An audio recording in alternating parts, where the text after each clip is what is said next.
You're probably going to be hearing this a lot, but it's true. This game is the most innovative shooter I've played in years. I'm my own user number, and today we're looking at Superhot.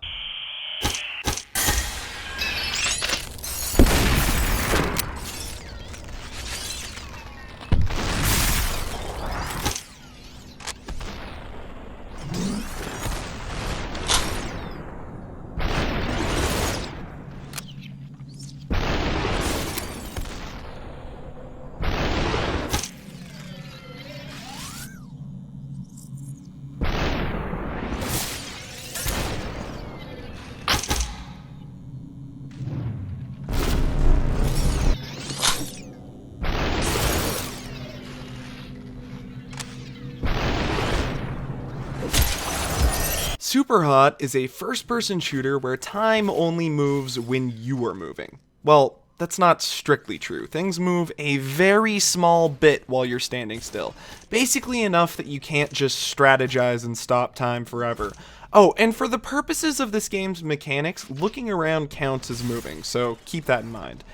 This creates many situations where tactical thinking is emphasized over the usual FPS twitch reaction skills, and perhaps more importantly, makes you feel like a supreme badass. A basic example of what can happen in this game. As you sidestep a bullet flying towards you, you take a shot, but you see that the trajectory of your bullet is going to miss, so you start moving towards the enemy, and instead of waiting for your gun to be able to be fired again, you throw your gun at him, which causes him to drop his gun, which you catch out of midair and then use to blow him away.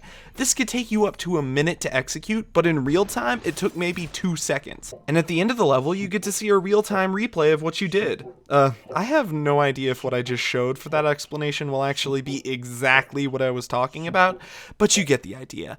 As you've no doubt noticed by now, this game has a stylish, minimalistic art style. The environments are completely white with some throwable objects, weapons, and other noteworthy things in black, and red enemies that shatter when you kill them. It's simply cool to look at, and just adds to how satisfying the core gameplay is.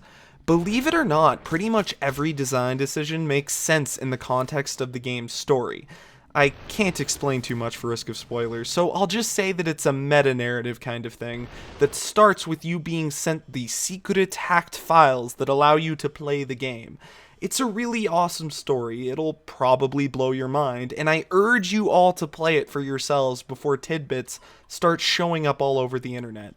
The story's only 2 or 3 hours long, depending on how skilled you are at getting through the levels. If you're worried that that's on the short side, after you finish the story you unlock challenge modes and the endless mode.